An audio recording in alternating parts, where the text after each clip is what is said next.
जैसा कि आप सब जानते हैं, अभी किसान आंदोलन चल रहा है और हम सबको ये जानने की ज़रूरत है कि किसान आंदोलन सिर्फ किसानों का आंदोलन नहीं है, ये हम सबका आंदोलन है, हम सबकी हक की लड़ाई है ये, और हम सबको ये जीतनी है। जो मोदी सरकार है, जो संविधान को भ्रष्ट करने पर तुली हुई है, हमें उन्हें नाकामयाब करना है और हमें अपनी लड़ाई जो है जारी रखनी है। वो कहते हैं ना, सफर पर निकले हैं मंजिल मिलेगी यकीनन, गुमनाम तो वो है जो घर से निकले ही नहीं। तो जो घर से नहीं निकले, हमें उनको भी लेकर जाना है और साथ चलना है, इस लड़ाई को जीतना है। और मुझे यकीन है जिस तरह से जोश में किसान हैं और हम भी हैं उनके साथ में, तो ये लड़ाई जरूर मुकाम तक पहुंचेगी। इसी आशा के साथ धन्यवाद। इस बच्चे से हमें सीखना चाहिए गागर में सागर कैसे होती है, और उस एक शेर में सारी बात कह दी है इसमें। तो जय भगवान जी से मैं रिक्वेस्ट करूंगा कि वो अपनी बात रखें। और इसके बाद एक दो बातें सिर्फ और, इसके बाद आखिर में एक गीत गांधी स्कूल के बच्चे जो तैयार करके लाए हैं संविधान का गीत, वो गाया जाएगा। उसके बाद हम मार्च पे निकलेंगे। मार्च के दौरान मैं नाम अनाउंस कर रहा हूँ ताकि उस वक्त कोई व्यवस्थित तरीके से सब हो जाए। हम पहले यहाँ गांधी जी की प्रतिमा से चलेंगे। गांधी जी की प्रतिमा पर माल्यार्पण करने के लिए मैं डॉक्टर दहिया से रिक्वेस्ट करूंगा, डॉक्टर आर.एस. दहिया से। रास्ते में सुभाष की मूर्ति आएगी, वहाँ पर डॉक्टर राजेंद्र चौधरी से रिक्वेस्ट है कि वो ये कार्य सबकी तरफ से करेंगे। जगमती जी अंबेडकर चौक पर महिलाओं की ओर से प्रतिनिधित्व करते हुए माल्यार्पण करेंगी। और चौधरी छोटू राम का माल्यार्पण करने के लिए हमें लगता है कि एक एग्रीकल्चरल साइंटिस्ट से बेहतर कोई इंसान नहीं हो सकता है।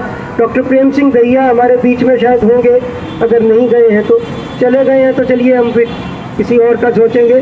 और विनोद जो है वो हमारे साथ आखिर तक रहे तो शहीद भगत सिंह की मूर्ति पर वो माल्यार्पण करेंगे। तो जय भगवान जी। इस अवसर पर उपस्थित शहर के प्रबुद्ध नागरिकों, साथियों, मैं सबसे पहले अपनी ओर से CITU की हरियाणा राज्य कमेटी की ओर से इस गणतंत्र दिवस पर आप तमाम साथियों को बहुत बहुत बधाई देता हूं और अपने उन शहीदों को सलाम पेश करते हैं जिन्होंने लाखों की संख्या में कुर्बानियां देकर इस देश को आज़ाद कराया। ये लड़ाई जो है, हम सब इन कानूनों के बारे में जानते हैं। 2 महीने आज पूरे हो गए इस लड़ाई को शुरू हुए। कानूनों पे बात करने की ज़्यादा आवश्यकता नहीं है, आवश्यकता इस बात की है कि ये लड़ाई जीती जाए। और हमें पूरा विश्वास है कि जिस ढंग से किसान योजना पर ढंग से और जो भावनाएं जो आ रही हैं, और ना केवल किसान, अब मजदूर भी, चाहे वो यहाँ पर भी बैठे हुए साथी निर्माण के मजदूर हैं, चाहे आशा वर्कर है, मिड डे मील है, और कई सारे मजदूर जो है हम देख रहे हैं अलग अलग हिस्सों में, मजदूर भी किसान आंदोलन के साथ खड़ा हो गया है। और हम ये समझते हैं कि ये केवल किसानों पर हमला नहीं है, बल्कि ये इस देश की खाद्य सुरक्षा पर हमला है, ये इस देश की आत्मनिर्भरता पे हमला है। और जो कुछ 70 साल में इस देश ने कमाया है, ये सब जो लुटवाने के लिए, इसको बर्बाद करने की जो तैयारी जो है की गई है पिछले कई सालों से, ये उसके खिलाफ आंदोलन है।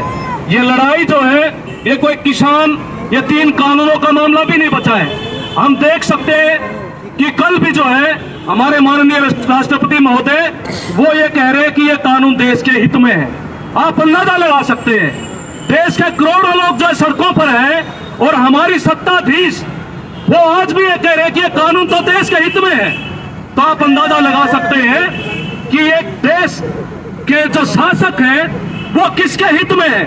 अभी 2 दिन पहले ऑक्सफैम की रिपोर्ट आई है, ये जो कोरोना पीरियड हो गया है, देश के 100 अरबपतियों ने अपने मुनाफों में 35% की बढ़ोतरी की है।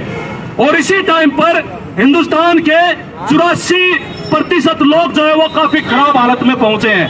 और इतना मुनाफा कमाया है, वो रिपोर्ट ये बताती है कि 14 करोड़ लोगों परिवारों को 95,084 रुपए का चेक प्रत्येक परिवार को दिया जा सकता है। इतना मुनाफा ये 100 लोगों ने कमाया देश में।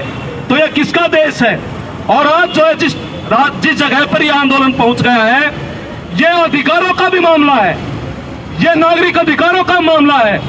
ये जो तंत्र है, ये तंत्र जिस ढंग से गण पर काबिज हो गया है, जिसके उसके किसी प्रकार की कोई उसके पास कोई लेखा जोखा नहीं है, उसकी सुनने की जो स्थिति नहीं बची हुई है। और आज जो है किसान, अभी हम देख रहे हैं गुस्सा इस चरम पर पहुंच गया कि आज शांतिपूर्वक जो चल रहे किसानों पर 4 जगह पर भारी लाठीचार्ज हो रहा है, आंसू गैस के गोले फेंके जा रहे हैं दिल्ली के अंदर। ऐसी स्टेज में हम इसकी निंदा करते हैं। यूपी की सरकार ने ट्रैक्टरों में तेल नहीं भरने दिया, इसलिए परेशान है लोग, इसलिए वो आगे बढ़ रहे हैं। तो ऐसी एक स्थिति पैदा करने की कोशिश की जा रही है।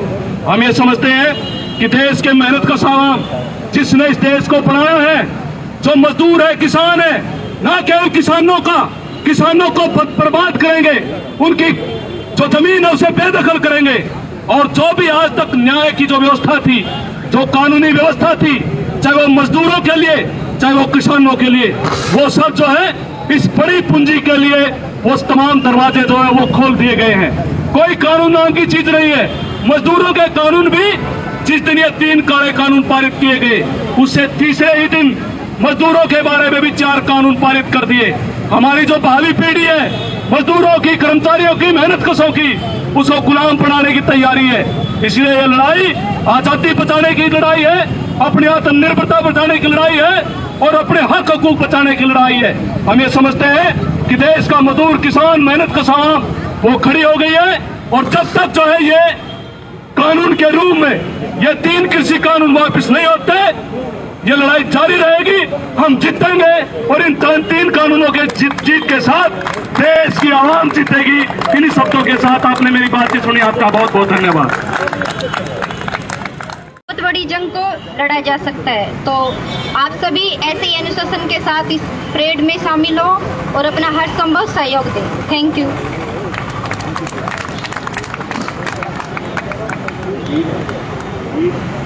शुक्रिया अनीता। एक और इस आंदोलन ने एक काम जो किया है वो ये है कि उम्र के सारे दायरे तोड़ दिए हैं। बच्चा हो, जवान हो, बूढ़ा हो, आप टिकरी बॉर्डर या दूसरे बॉर्डर्स पे जाएंगे तो आपको 80 साल 85 साल का बूढ़ा भी दिखाई देगा, महिलाएं भी दिखेंगी, जवान और बच्चे भी। तो हमारे बीच में एक और बच्चा है, स्कूल में ही पढ़ता है अभी, वीर उसका नाम है। वो भी अपनी बात संविधान के इर्द गिर्द या जो भी वो बात रखना चाहता है वो रखेगा।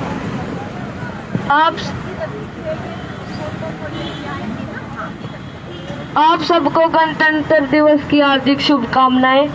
सरकार ने किसानों पर ये काले कानून थोपे हैं, उन्होंने मांगे ही नहीं, फिर भी वो किसानों का फायदा नहीं चाहते, वो अंबानी अडानी का फायदा चाहते हैं। किसानों के ऊपर ये जबरदस्ती कर रहे हैं, इसलिए हमें भी किसानों का समर्थन करना चाहिए, क्योंकि हम भी किसानों के ही घरों में पैदा हुए हैं। जय जवान जय किसान।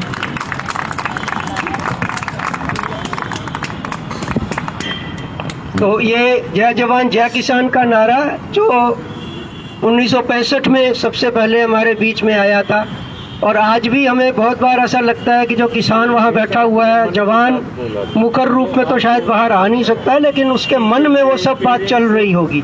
तो जय जवान जय किसान का नारा एक बार फिर इस आंदोलन ने दोबारा से जीवंत कर दिया है। मैंने अभी कुछ देर पहले आपको कहा था कि पर्चा जो है उसमें इन लॉज के बारे में, इन कानूनों के बारे में खोलकर सारी बात लिखी गई है क्या है। हमारे बीच में सीमा हुड्डा जी हैं जो एक वरिष्ठ वकील हैं, और उन्होंने इस सारी चीज़ को वकालत वाले नज़रिए से भी हमें लगता है कि ज़रूर जांचा परखा देखा होगा। उनसे मैं गुजारिश करूंगा कि वो आएं और अपनी बात हमारे बीच में रखें।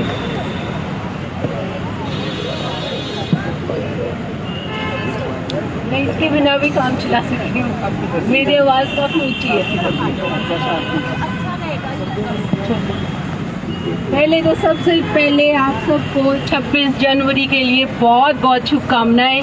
न जाने कितने माओं के लाल मरे होंगे, शहीद हुए होंगे जब ये आज का दिन हमें देखने के लिए मिला है। लेकिन आज जो हम इकट्ठे हो रहे हैं वो इसलिए इकट्ठे हो रहे हैं कि ये दूसरे खुसने जाने लग रहा है।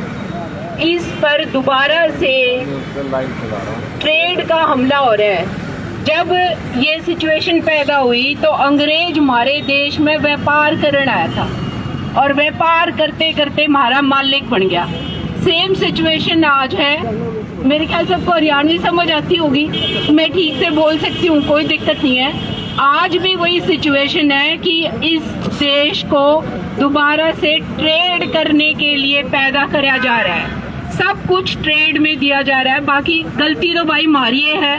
सारी दुनिया में फेमस है यह बात कि गुजराती बड़ा ठाडा व्यापारी है और हम गुजराती पूरा देश देके बैठ गए तो वो व्यापार करेगा और व्यापार सिखाओगा और व्यापार सिखाने लग रहा है।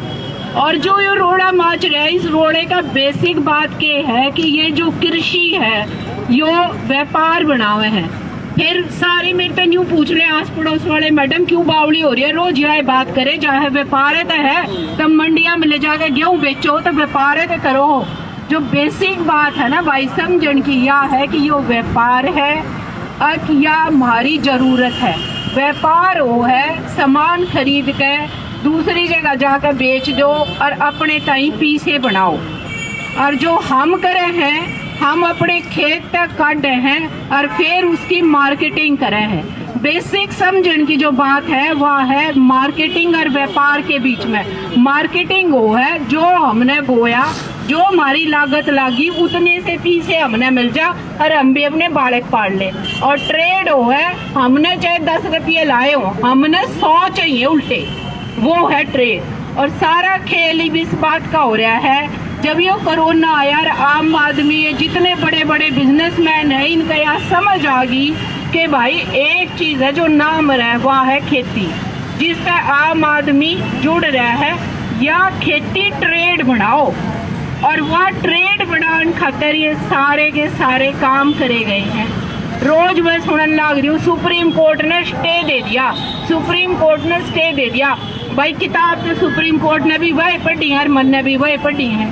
सुप्रीम कोर्ट ने क्या कहीं स्टे दे दिया या समझ में नहीं आ रही। वो जो उसने पर्चा लिखा है, ऑर्डर लिखा, वो 3 में पढ़ लिया।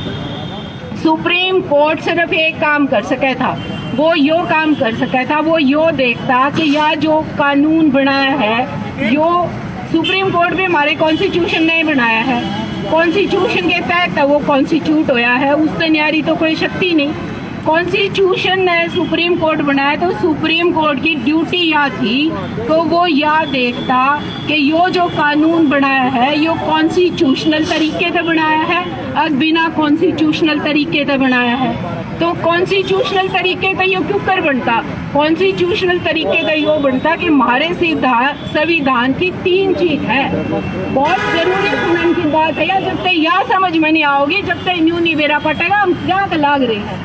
3 लिस्ट उड़ा न्यारे न्यारे खाने बना रखे हैं और उस हर एक पेज पर न्यू लिख रखा है कि यो जो सामान है यो तय स्टेट बेचेगा और इस पर कानून का अख्तियार भी स्टेट का है और यो सेंटर बेचेगा। और जो इन दोनों में कितना रोड़ा हो जाएगा तो उसने कंक्रीट में ले आऊंगे और उस पर जब बहस करके बताओगे अगर इसने स्टेट रखेगा और इसने सेंटर रखेगा। इनने क्या करा, चुपचाप वो काम कराया ही नहीं और नए लॉ बना दिए।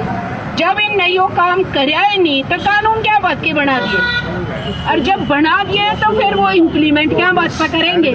इस बात ने लेकर लोग सुप्रीम कोर्ट गए। भाई सुप्रीम कोर्ट इन नयो अनकॉन्स्टिट्यूशनल काम कर दिया, ये तो कानून कंक्रीट में नहीं लाए।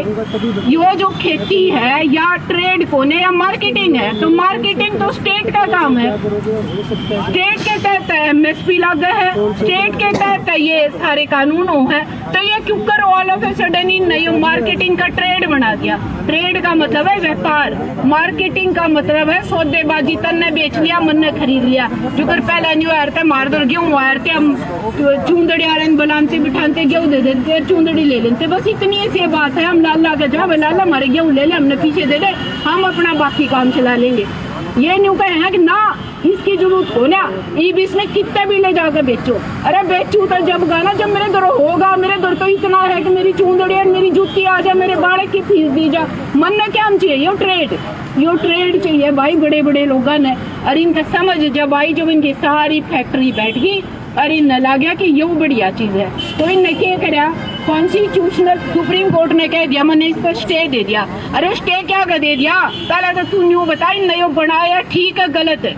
जब तू यह बात नहीं बताता कि वो गलत बनाया ठीक बनाया तो फिर स्टे क्या था। स्टे हम तो रोज देखा कोर्टा में यो काम हो है। स्टे के मायने सीधे सीधे न्यू है कि अब प्लांट आप दोहरा गई, एक कागज आप दोहरा गया, जज ने पढ़ यार देखते न्यू ला गया भाई इसमें तो गलती सी हो रही है। तो आपने कहोगे भाई जब तक यह गलती थी तू मैंने एक्सप्लेन नहीं करता ना, जब तक मैं कह दूँ अब बस न्यू का न्यू रहा है। स्टे के मायने सिंपल ये है। तो सुप्रीम कोर्ट न्यू कहे, मैं तो इस पर बोलता ही नहीं कि इसने कॉन्स्टिट्यूशनल बनाया नॉन कॉन्स्टिट्यूशनल बनाया, जो तो मैं बाद में बताऊंगा। मैंने एक कमेटी बना दी, वो कमेटी ले आओगी, के करके ले आओगी वही कमेटी न्यू बताओगी ये कानून जो बनाए हैं ये किस ठीक बनाए गलत बनाए यो नहीं कहता हो। जो कहता मैं इसमें नहीं टच करता, मैं यो कहूँ कि ये जो कानून बनाए हैं ये किसान के हक में है और किसान के खिलाफ है। भाई तू कौन है यह बात देखने वाला, वो तो मैं बताऊंगा। मैंने रोटी चाहिए कि ना चाहिए, और चाहिए तो मलाई की चाहिए, दूध की चाहिए, क्या की चाहिए। तू तो मैंने न्यू बता कि ये जो मेरे तई बनाए हैं तू मैंने अपना राज्य बना के बिठाया है, भगवान की जगह बिठाया है। तू मैंने सिर्फ इतनी बात बता कि ये इनने पूरा प्रोसेस जिसमें तू जज बनाया है वो प्रोसेस फॉलो करके बनाए है कि ना बनाए। वो तो उन्हें बनाए नहीं, क्योंकि वो बना ही नहीं सकता, वो उसका फील्ड ही नहीं है। ये तो फील्ड है सारा का सारा स्टेट का, और लॉ बना दिए सेंट्रल ने, वह क्यों बना दिए वही तने। दूसरी बात ये भी है सब तब न्यू बता रहे हैं कि ये इसमें स्टे कर लेंगे 2 साल बाद लागू करेंगे। भाई हमने बता दो कौन सा कानून है ये क्या कर सके। ये न्यू कहे बार बार आपने सुनी होगी वो बालियान साहब कहे सुप्रीम कोर्ट में एफिडेविट दे देंगे, इसका मतलब सुप्रीम कोर्ट सारी गोज में है। तुम ने एफिडेविट में क्या लिखोगे, न्यू लिखोगे 2 साल इस कानून ने होल्ड पे कर दे फिर ला दिए, या लिखोगे मैंने कमेटी बना दी, वो कमेटी ऑर्डर देगी उसके अकॉर्डिंग इम्प्लीमेंट कर दिए। हमने न्यू तो समझाओ कौन सी बात लिखोगे, या ये बताते नहीं। अगर तो ये सुप्रीम कोर्ट के बारे में यह बात कहे है कि भाई सुप्रीम कोर्ट ने हम कह देंगे ये 2 साल से ही होल्ड पे दे देगा, फिर जज किस बात का रहेगा, सुप्रीम कोर्ट किस बात का रहेगा। फिर तो तू लिख ले बार बार कहे ना उबाल लेने के लिए सुप्रीम कोर्ट में एफिडेविट दे दूंगा, क्या लिखेगा उस एफिडेविट, या लिखेगा अब या लिखेगा 2 साल बाद इम्प्लीमेंट कर दिए। जब 2 साल बाद इम्प्लीमेंट करेंगे तो 2 साल बाद भी वो सरकार आज भी वो तो फिर तो आज कर ले, और अगर 2 साल बाद तू इम्प्लीमेंट कराऊंगा तो फिर खत्म है बात।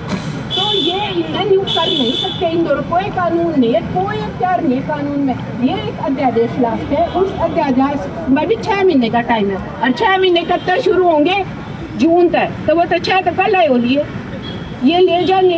इसमें अध्यादेश ला के एक और ले आओगे, उसने अमेंड करेंगे और उसने अमेंड करके फिर ये पार्लियामेंट में ले जाएंगे, फिर पार्लियामेंट में ये उस पर साइन कराओगे, फिर प्रेसिडेंट दौरे ले जाएंगे जब इसका ऑपरेशन स्टे होगा। जो इतना सख्ता करना है और वो 6 महीने हो लिए, फिर 6 महीने बाद फिर 2 साल कड़े बच गए, फिर 6 महीने बाद वही सिचुएशन है, फिर 6 महीने और फिर 6 महीने, फिर तो हम तो रोड़ा पे रहेंगे। और 1 मिनट और लूंगी, ये जो 3 कानून इनने बनाए हैं ये सह के पहली बात तो इन ये 3 चीज बनाई है इन्हें। ये क्या है, एक है ये जो फार्मर है, अंग्रेजी में किसान ने फार्मर के, फार्मर की प्रोटेक्शन के प्रोटेक्शन दी भाई। जब वो कानून पर डाटा न्यू ला गया, मेरा बाबू जो था वो एक बात कहता है कि जो फूड बचा लेगा ना आखिर में जीत उसकी होगी। ये भी आप बात समझ आओ, उस दिन नहीं समझ में आओगी, क्यों करेगा भाई तू प्रोटेक्शन न्यू करोगा। अब जो कॉन्ट्रैक्ट करेगा ना, वो जो कॉन्ट्रैक्टर आओगा, बड़ा फार्मर आओगा, जो कॉर्पोरेट आओगा, वो मेरे लिए कॉन्ट्रैक्ट करेगा, उस कॉन्ट्रैक्ट में वो शर्त लिखेगा, उन शर्तों में लिखेगा कितने रुपये में लिया, कितने साल तक लिया, किस स्टेट के उसका वो करेगा। और उसने बड़ी मजेदार बात मैं रोज सुनूंगी, न्यू है अब किसान की धरती नहीं जागी, किसान की धरती नहीं जागी। जो देखो सेक्शन 14 लिख रखा है कॉन्ट्रैक्ट एक्ट का, इसमें 30 ही न्यू लिख रखा है किसान की धरती नहीं जागी। अरे वो पेज में तो पलट 15 नंबर पर लिख रखा है, सेक्शन 15 में लिख रखा है कि किसान की कॉन्ट्रैक्ट में धरती नहीं जागी, लेकिन रेवेन्यू एक्ट में आपकी धरती जा सकते हैं। मान लिया मेरे जबरदस्ती ले, मैंने 5 का एग्रीमेंट कर लिया, मेरी धरती पर जो उसने पैसा उठाया कॉन्ट्रैक्टर ने वो बाज गया, मेरे वो 5 किले तो नहीं जाएंगे, लेकिन जो मेरे बाकी 10 है वो तो रेवेन्यू में सरकार ले लेगी। मेरा कान तो ना अड़े तो पकड़ा या अड़े तो पकड़ा, कान तो मेरा ही गया। दूसरा ही ना उसमें न्यू लिख रखा है कि 120 दिन बने हैं। 30 दिन तो तुम जाओगे कंसोलिडेशन पे, फिर 30 दिन तुम जाओगे SDM पे, फिर 30 दिन पीछे तुम जाओगे DC पे। और इसका बड़ा बूढ़ी बात अंग्रेजा ने नहीं करी, वह भी सुप्रीम कोर्ट हंसी की भगत सिंह है तो पूरे प्रोसीजर फॉलो करके डीन ने क्या कराया, अब जी कंसोलिडेशन पे जाओगे, दोनों जने चले गए, ना समझ में आई तो फिर SDM पे चले जाओ, SDM का भी ना समझ में आई तो DC पे चले जाओ, और जो DC में फैसला करके हो फाइनल। कोई जज ना फांसी की सजा देना 302 के मुकदमे में, और उस जज की उस फांसी की सजा था वो आदमी का शौक है, वो हाईकोर्ट ने चिट्ठी लिखा है कि वो जज भ्रष्ट है, उसने गलती करी, उसने सजा करो, उन्हें सजा हो चाहे ना हो, पर उसकी पैंट गिल्ली हो ही रहा, इतना फैसला नहीं होता, इतना वो कंप्लेंट पड़ी रहे। इनने क्या करा, सेक्शन 19 में जो DC ने कर दिया उसने कोई चैलेंज नहीं कर सकता, वो आखिरी फैसला। अरे कमाल है यार, किस बात के कॉन्स्टिट्यूशनल बना दिए तने और किस बात के आजाद देश में रहे। मतलब मेरे पे DC बैठा गया, तू तो बैठा ही था, वो फाइनल फैसला कर देगा और वो फाइनल है फैसला। और दूसरी बात ये नहीं कहें कि धरती नहीं जा सकती, इनने जो कॉन्ट्रैक्टर है जो मेरी धरती लेगा वो काम उस पर 3 कर सकता है, एक तो मेरे के लिए एग्रीमेंट करेगा और मेरी खेती, मेरी धरती पर खेती करेगा, दूसरा क्या करेगा वो उसका इंश्योरेंस करा लेगा, तीसरा वो क्या करेगा, एक वो क्रेडिट लिमिट है, क्रेडिट लिमिट में क्या करेगा, बैंक में जाएगा, मेरी धरती जाना करेगा और उससे वो लोन ले लेगा। और अगर हाँ 1 मिनट, और अगर वो लोन ना भरे तो मैं क्या, तो घना करड़ा काम हो रहा है। अरे भाई देखो खून मांग रहे है, यो खून तो दे सकता है कि तुम दे लोगे सारी नस्ल बच जाएंगी, और ना तो तुम तो गए आगे नस्ल भी जाएंगी। जय हिंद। बहुत शुक्रिया सीमा जी, आपने कानूनी तौर तरीका जो है इस पूरे उसका पार्लियामेंट्री प्रोसीडिंग्स क्या रहेगी, कैसे क्या चलेगा आगे, उसका एक तस्वीर हमारे सामने खींची है। अब सिर्फ 2 और